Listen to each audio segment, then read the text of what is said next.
Hello everyone, welcome our channel personal tutor. आज हम इस वीडियो में डिस्कस करने वाले हैं शंकुधारी वन और घास स्थल के बारे में। इसका कुछ पार्ट हम पिछले वीडियो में डिस्कस कर चुके हैं। ये टॉपिक क्लास 7 एनसीईआरटी बुक का है। तो चलिए आगे बढ़ते हैं बिना टाइम वेस्ट किए और पढ़ते हैं शंकुधारी वन और घास स्थल के बारे में। उत्तरी गोलार्ध के उच्च अक्षांशों 50 डिग्री और 70 डिग्री के बीच में भव्य शंकुधारी वन पाए जाते हैं। इन्हें टैगा भी कहते हैं। ये वन अधिक ऊंचाइयों पर भी पाए जाते हैं। इन्हीं वृक्षों को सलीमा ने हिमालय में प्रचुर मात्रा में देखा था। ये लंबे नरम कास्ट वाले सदाबहार वृक्ष होते हैं। इन वृक्षों के कास्ट का उपयोग लुगदी बनाने के लिए किया जाता है, जो सामान तथा अखबारी कागज बनाने में काम आता है। नरम कास्ट का उपयोग माचिस एवं पैकिंग के लिए बक्से बनाने के लिए किया जाता है। चीड़, देवदार आदि इन वनों के मुख्य पेड़ हैं। यहाँ सामान्यतः रजत, लोमड़ी, पिंक, मिंक, ध्रुवी भालू जैसे जानवर पाए जाते हैं। तो क्या होता है कि जो उत्तरी गोलार्ध के उच्च अक्षांश 50 डिग्री से 70 डिग्री के बीच भव शंकुधारी वन पाए जाते हैं, और जिसे हम क्या कहते हैं, टैगा कहते हैं। ये अधिक ऊंचाइयों पर स्थित होते हैं। ठीक है, जो सलीमा थी वो हिमालय में इन्हीं वनों को देखी थी, टैगा वनों को। ये लंबे नरम कास्ट वाले सदाबहार वृक्ष होते हैं।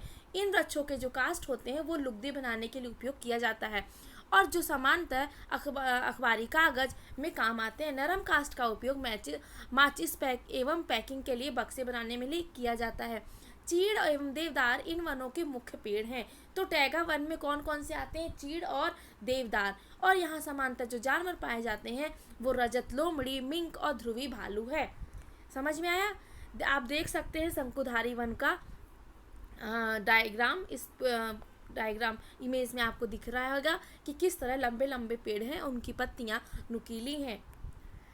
अब घास स्थल के बारे में पढ़ते हैं। उष्णकटिबंधीय घास स्थल ये वन भूमध्य रेखा के किसी भी तरफ उग जाते हैं और भूमध्य रेखा के दोनों ओर से उष्णकटिबंधीय क्षेत्रों तक फैले हैं।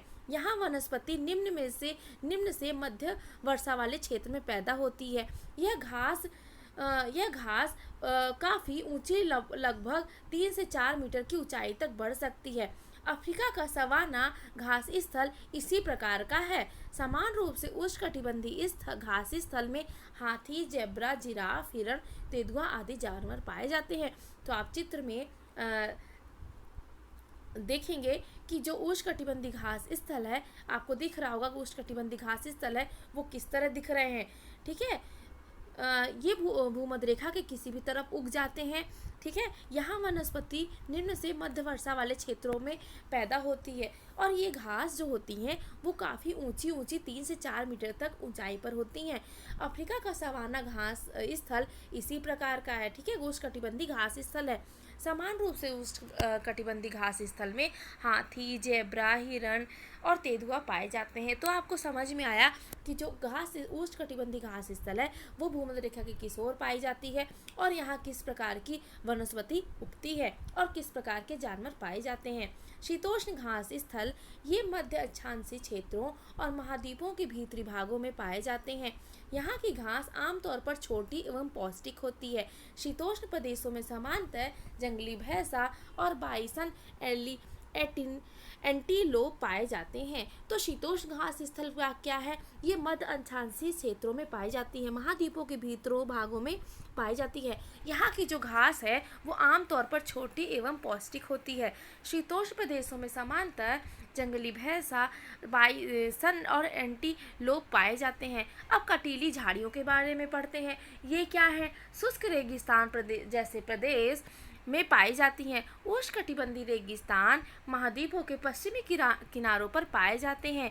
तीव्र गर्मी एवं बहुत कम वर्षा के कारण यहाँ वनस्पतियों की कमी रहती है। विश्व के मानचित्र पर रेगिस्तान प्रदेश को चिन्हित करें। आप इसको एक एक्टिविटी करें, और जो वर्ल्ड मैप होता है उसमें विभिन्न रेगिस्तान प्रदेशों को आप चिन्हित करें, और आप ये भी बताएं कि भारत के बड़े रेगिस्तान का नाम क्या है। ठीक है, और वहाँ पे कौन कौन से जानवर मिलते हैं। अब कटीली झाड़ियाँ जो होती हैं वो शुष्क रेगिस्तान क्षेत्रों में पाई जाती हैं। उष्णकटिबंधीय रेगिस्तान महाद्वीपीय के पश्चिमी किनारों में पाए जाते हैं। ठीक है, तीव्र गर्मी एवं बहुत कम वर्षा के कारण यहाँ वनस्पति की कमी होती है। तो समझ में आया आपको कि जो उष्ण कटिबंधीय जो रेगिस्तान होते हैं वहाँ पे कटीली झाड़ियाँ होती हैं, वो क्यों सूखी होती है? क्योंकि वहाँ पे वर्षा की कमी होती है। यदि आप ध्रुवीय प्रदेश में जाएं तो यह स्थान आपको अत्यधिक ठंडा मिलेगा। यहाँ बहुत ही सीमित प्राकृतिक वनस्पति मिलती है। यहाँ केवल कई लाइकेन एवं छोटी झाड़ियाँ पाई जाती हैं। ये अकाल्पनिक ग्रीष्म ऋतु के दौरान विकसित होती हैं। ऐसे इसे टुंड्रा प्रकार की वनस्पति कहा जाता है। ये वनस्पतियाँ यूरोप, एशिया एवं उत्तर अमेरिका के ध्रुवीय प्रदेशों में पाई जाती हैं। यहाँ के जानवरों के शरीर पर मोटा फर एवं मोटी चमड़ी होती है, जो ठंडी जलवायु में सुरक्षित रहते हैं। यहाँ पाए जाने वाले कुछ जानवर सील, वालरस में सुरक्षित रहते हैं। या वालरस, कस्तूरी बैल, ध्रुवी उल्लू, ध्रुवी भालू और बर्फीली लोमड़ी पाए जाती हैं। तो हमने देखा कि जो ध्रुवी प्रदेश हैं तो वहाँ की जो वनस्पति होती है हम उन्हें टुंड्रा कहते हैं। ये वनस्पतियाँ यूरोप, एशिया और उत्तर अमेरिका के ध्रुवों में पाई जाती हैं। यहाँ पे जो जानवर होते हैं उनके शरीर पर मोटा फर या मोटी चमड़ी होती है, जो ठंडी जलवायु को सहन कर सकें। और यहाँ पाए जाने वाले कुछ जानवर के नाम बताएं तो वो होंगे सील, वालरस, कस्तूरी बैल, ध्रुवी उल्लू, ध्रुवी भालू और बर्फीली लोमड़ी। सलीमा के पिता ने उसे कुछ घने वनों का चित्र दिखाया और कुछ चित्रों में सलीमा ने देखा कि लोग वृक्षों को काटकर वनों को साफ कर रहे हैं। इसके पिता ने बताया कि स्थानीय लोग कृषि एवं आवास के लिए स्थान चाहते हैं। ठीक है, आगे बढ़े और आप देख सकते हैं कि जो वालरस होता है वो किस तरह दिखता है, जो ध्रुवी भालू होता है वो किस तरह दिखता है। ठीक है, इसलिए उन्होंने वनों को साफ कर दिया।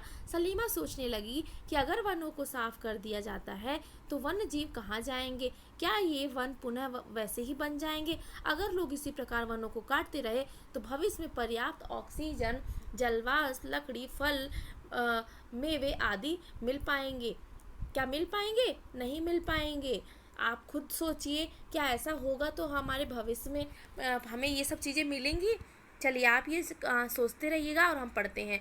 क्या आप सलीमा से सहमत हैं? अपने दोस्तों के साथ वनस्पति एवं प्राणी जगत की विविधता में हो रही कमी पर चर्चा करें और इसके संरक्षण के बारे में कुछ सुझाव दें।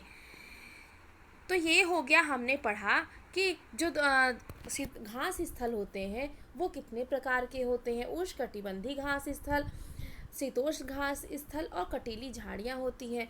ये सभी घास स्थल के अलग अलग गुण होते हैं और अलग अलग भौतिक जलवायु होती है, जिसके वजह से वहाँ की जो वनस्पति है वो अलग अलग होती है। तो हमने इस पूरे वीडियो में पढ़ा कि जो घास स्थल हैं वो किस प्रकार होते हैं और एक दूसरे से कितने भिन्न होते हैं। विभिन्न विभिन्न प्रकार की जो वनस्पतियाँ होती हैं घास स्थल की, हम उन्हें विभिन्न विभिन्न नाम से भी जानते हैं। तो आई होप आपको ये वीडियो क्लियर हुआ होगा। Thank you.